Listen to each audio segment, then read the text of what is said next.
Hello നമസ്കാരം. Pavi care taker എന്ന ചിത്രത്തിൻ്റെ OTT അപ്ഡേഷനാണ് ഇന്നൊരു വീഡിയോ ഭാഗത്ത്. വീഡിയോയിലേക്ക് വരുമ്പോൾ ഈ വീഡിയോ ലൈക്ക് ചെയ്യുക, ചാനൽ സബ്സ്ക്രൈബ് ചെയ്യാൻ വേണ്ടി ശ്രമിക്കുക. ദിലീപ്, ജോണി ആൻ്റണി, ധർമ്മജൻ എന്നൊക്കെ പ്രധാന കഥാപാത്രങ്ങളായ ചിത്രമായിരുന്നു പവി കെയർ ടേക്കർ. ചിത്രത്തിന് ഒരു ആവറേജ് മിക്സ്ഡ് അഭിപ്രായം സ്വന്തമാക്കാൻ വേണ്ടി സാധിച്ചിട്ടുണ്ടായിരുന്നു. അതുകൊണ്ട് തന്നെ എല്ലാ സിനിമാ പ്രേമികളും ഒരേപോലെയായിരുന്നു പവി കെയർ ടേക്കർ എന്ന ചിത്രത്തിൻ്റെ OTT റിലീസിനായി കാത്തിരുന്നത്. ഇപ്പോൾ ചിത്രത്തിൻ്റെ OTT അവകാശങ്ങളൊക്കെ മനോരമാക്സ് എന്ന OTT പ്ലാറ്റ്ഫോം സ്വന്തമാക്കിയെന്നാണ് അറിയാൻ വേണ്ടി സാധിച്ചിട്ടുള്ളത്. അങ്ങനെ കാത്തിരിപ്പിനൊടുവിൽ ചിത്രത്തിൻ്റെ ഏറ്റവും പ്രധാനപ്പെട്ട OTT അപ്ഡേഷൻ ലഭിച്ചിട്ടുണ്ട്.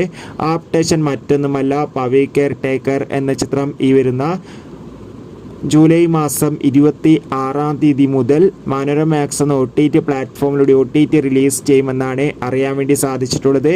എന്തായാലും നമുക്ക് കാത്തിരിക്കാം. കൂടുതൽ അപ്ഡേറ്റിനായി ചിത്രം കണ്ടവരുടെ അഭിപ്രായം കമൻറ്റ് ചെയ്യാൻ വേണ്ടി ശ്രമിക്കൂ. അടുത്തൊരു വീഡിയോയിൽ കാണും വരെ ബൈ.